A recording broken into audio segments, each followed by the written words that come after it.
Hola, ¿qué tal? Este es su canal cristiano Betel, Casa de Dios y Puerta del Cielo. Y hoy, bueno, pues vamos a continuar con nuestro tema de introducción a la Biblia y hoy vamos a hablar de las traducciones al español hasta el día de hoy. Y bueno, pues empezamos con el punto de la Biblia antes de la imprenta.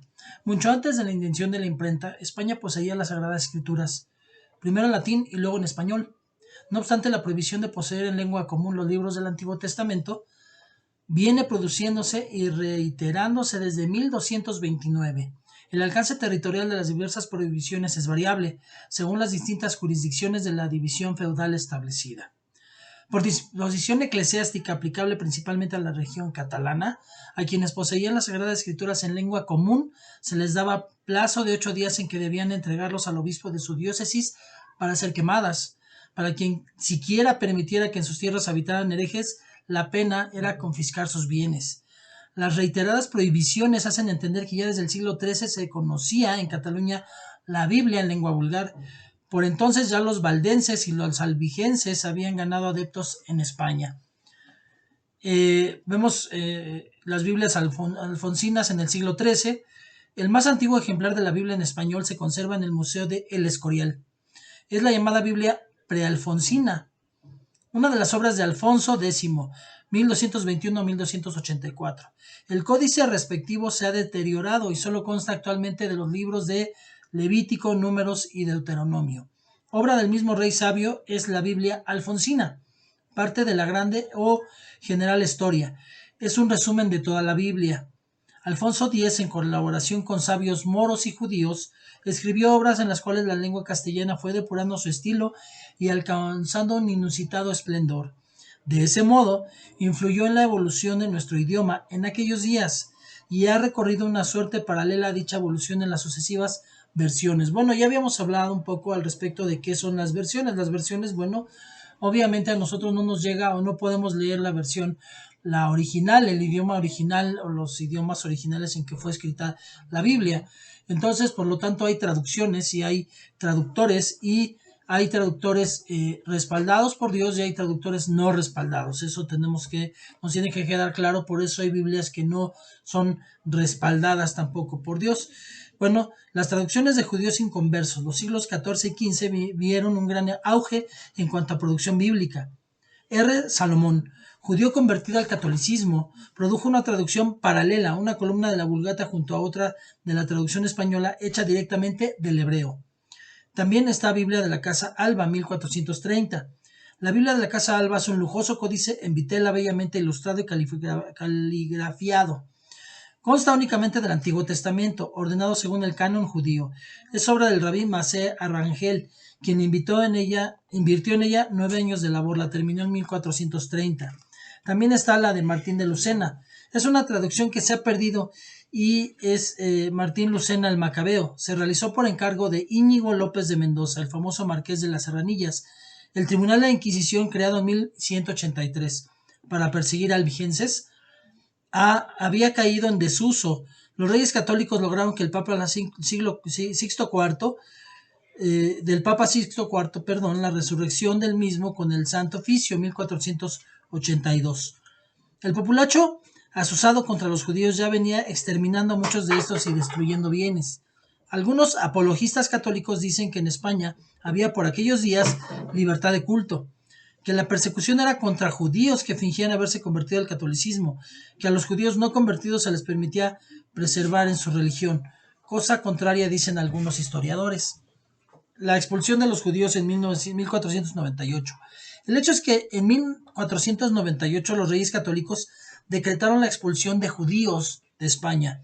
Estos se llevaron a España en el corazón y aún conservan amorosamente su idioma.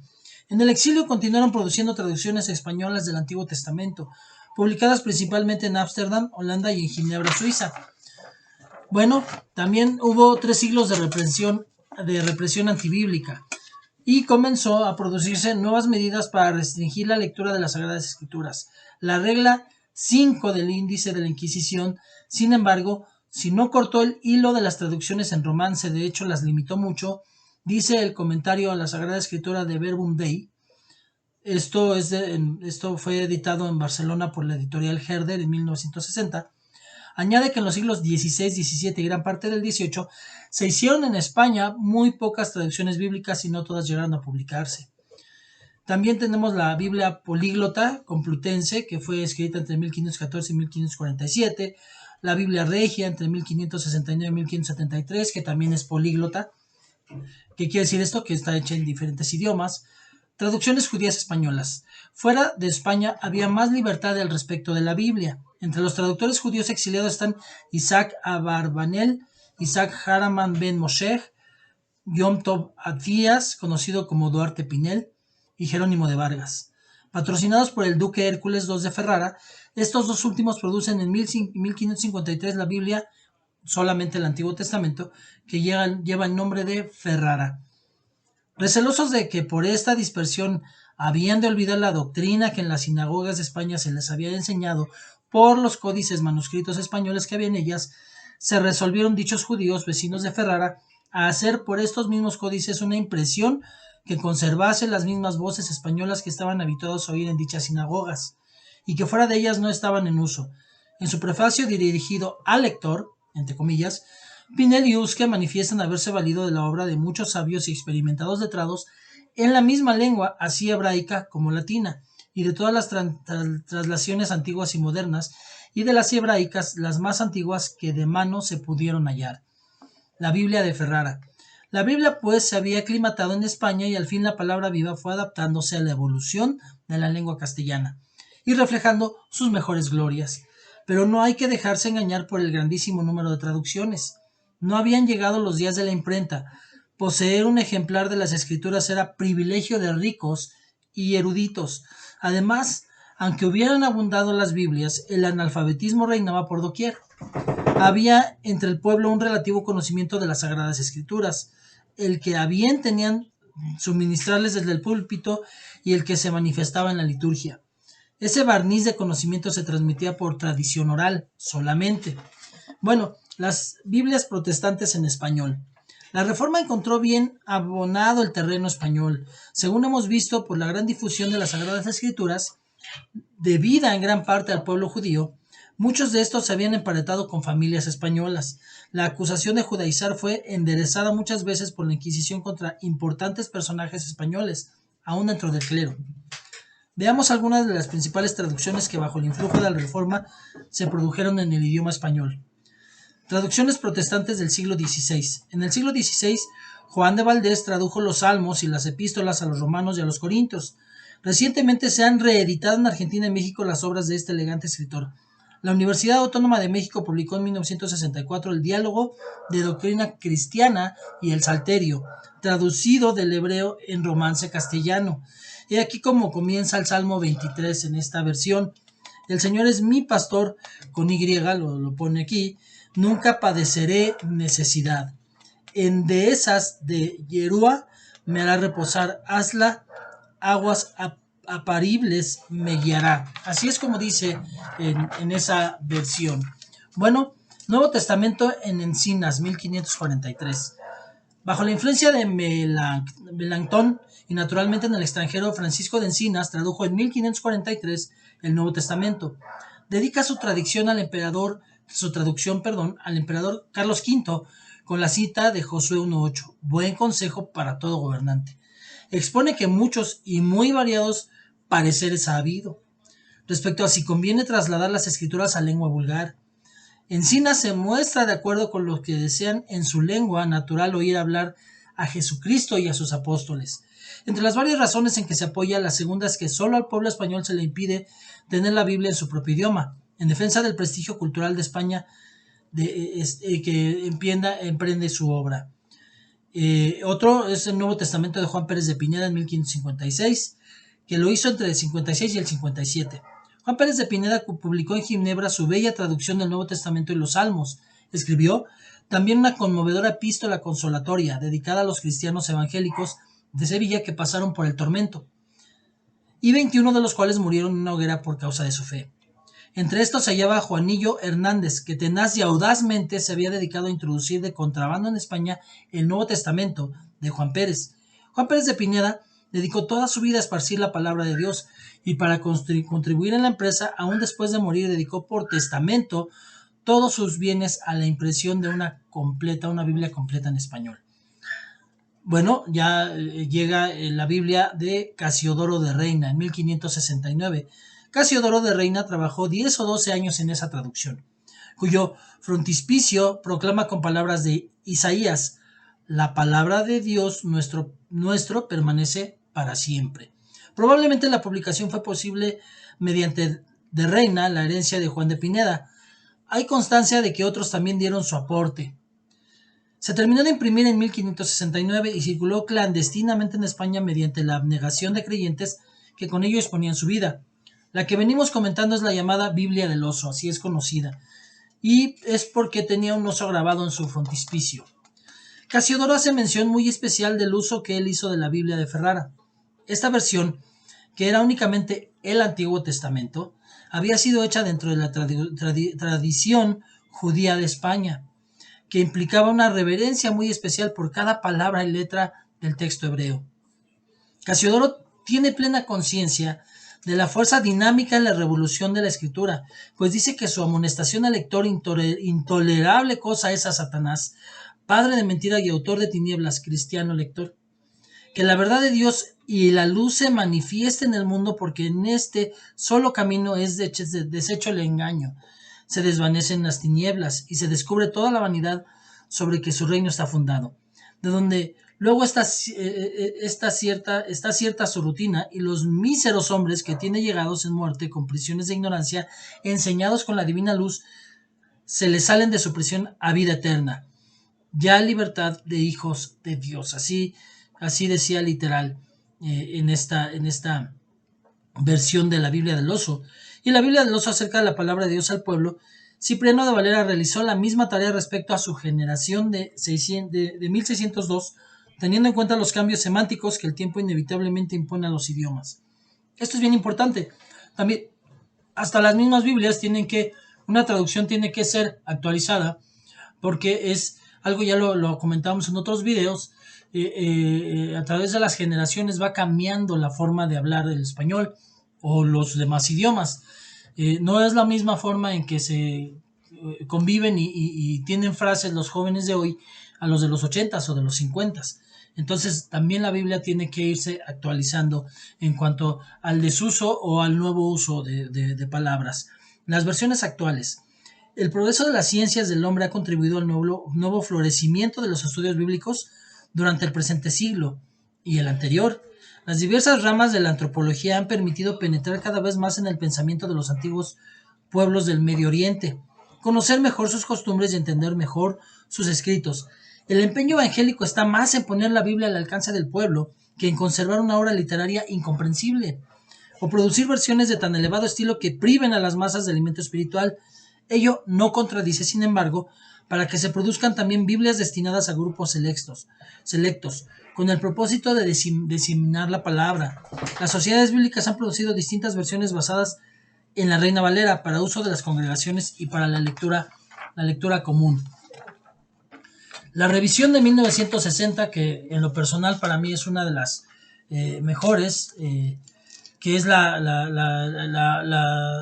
fue realizada por un revisor integrado por el doctor Alfonso Llorada y los señores Honorio Espinosa, Henry Parra Sánchez, Alfonso Rodríguez Hidalgo, Eugenio Anida y John Twentyman.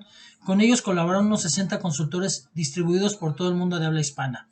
Está también la versión Dios habla hoy, que de hecho está revisada y es tanto para hay una versión que es tanto para el pueblo católico como el pueblo cristiano, bajo la dirección de Guillermo L. Wonderly, que contó con las sugerencias de doctos colaboradores, conocedores del Nuevo Testamento en lengua griega y del habla del pueblo en los diversos rumbos de América y España. Se produjo la versión popular llamada Dios habla hoy. Su lenguaje es asequible para las grandes masas campesinas, para los niños y para quienes apenas están saliendo del analfabetismo. Sin embargo, no al buen gusto de las personas más cultas. Entonces, es una Biblia buena, básica, pero que no ayuda mucho al entendimiento, pero sí a la facilidad de conocer la palabra.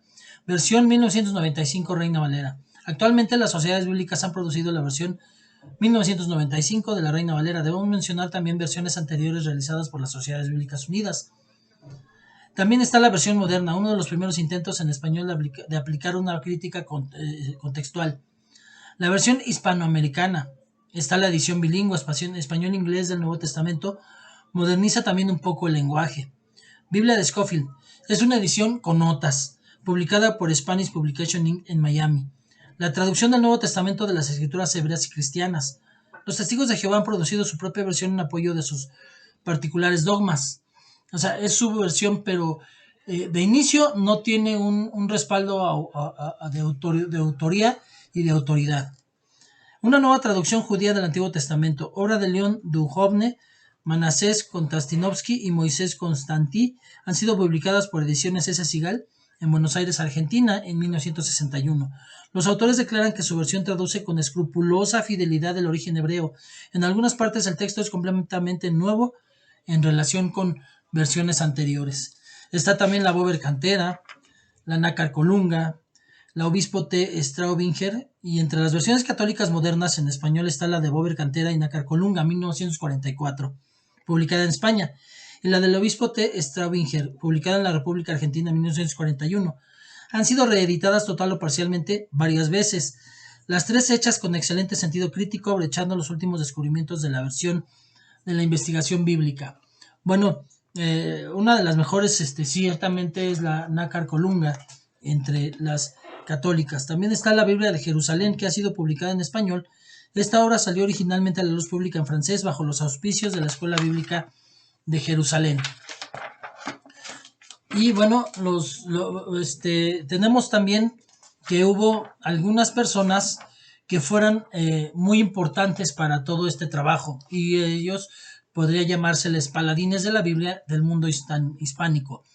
No basta multiplicar el número de Biblias, la palabra de Dios es viva y eficaz, espada potencial que transforma a los hombres, los lleva al conocimiento de Dios y produce en ellos el deseo de transmitir el mensaje divino.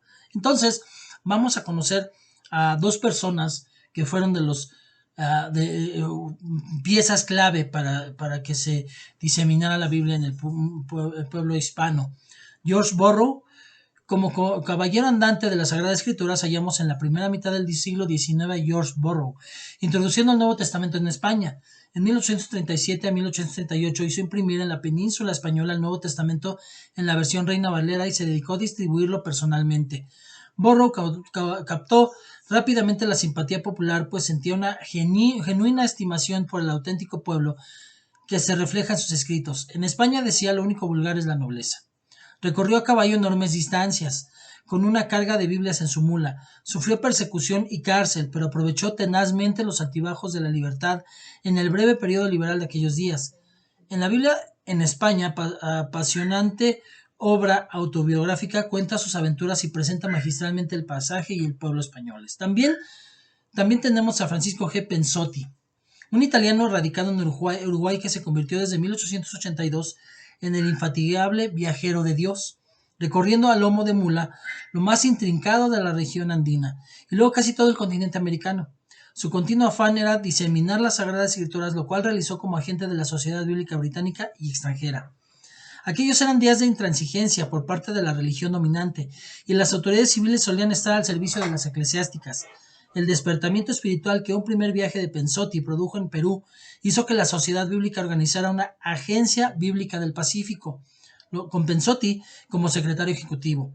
La Iglesia Católica Romana se espantó con el nuevo movimiento e inició una tremenda persecución contra Pensotti y su congregación colportora. Hubo ataques a mano armada, excomuniones, maldiciones, por fin la cárcel para muchos de ellos. Luis D. Salem, Francisco G. Pensotti, el apóstol de la libertad y la verdad, México, Sociedades Bíblicas en América Latina. O sea, esto lo pueden encontrar en este libro, toda la información completa de lo que les estoy hablando. Y el propio Pensotti sufrió largos meses de prisión en el Callao. De su titánica labor dan idea estas cifras. Durante la vida distribuyó en forma personal 125,000 ejemplares de la Biblia y bajo su dirección circularon algo más de 2 millones. La obra de Pensotti y Borrow fueron de carácter tanto espiritual como cultural. La Biblia contribuye a educar al pueblo. La lectura de la Biblia echó los cimientos de la educación popular que ha cambiado la faz de las naciones que la poseen. La gran cantidad de traducciones de la Biblia nos muestra el largo peregrinar del hombre en su esfuerzo por hacer posible la verdad eterna revelada hace siglos. Las distintas versiones han procurado hacer hablar el lenguaje corriente de quien tiene que leer y pensar viviendo en este mundo actual, tan distante de aquel de los pastores orientales. Nuestra preferencia y elección individuales en cuanto a traducción o traducciones se reflejarán en nuestros hogares y en lo que enseñamos a los jóvenes. El proceso de traducción naturalmente seguirá adelante. Hay por lo menos dos razones para ello. El sentido de las palabras cambia y nuevos vocablos señalan al léxico. Y los descubrimientos de los papiros y restos arqueológicos nos están suministrando nuevos datos para comprender mejor las Sagradas Escrituras. Entonces, hoy también la arqueología nos ha ayudado a comprender mejor y también el pensamiento de esos tiempos, cómo vivían, el lugar en donde vivían y cómo era el lugar donde vivían. Y entonces entendemos un poco más la palabra revelada. Entonces, sí vemos muchas versiones, pero lo importante es tener la revelación del Señor Espíritu Santo. Amén. Pues con esto terminamos este tema. Próximamente el siguiente tema va a ser, vamos a estudiar el Antiguo Testamento, libro por libro. Amén. Y bueno, pues gracias al Señor que nos da esta oportunidad y privilegio de poder compartir este conocimiento. Ponemos en sus manos este tiempo y ponemos en sus manos el que pueda ser de bendición para sus vidas, para que podamos también tener la seguridad de dónde nos llegó la Biblia y por qué creemos en ella. Bueno, pues que Dios me los bendiga. Nos vemos a la próxima. Chao.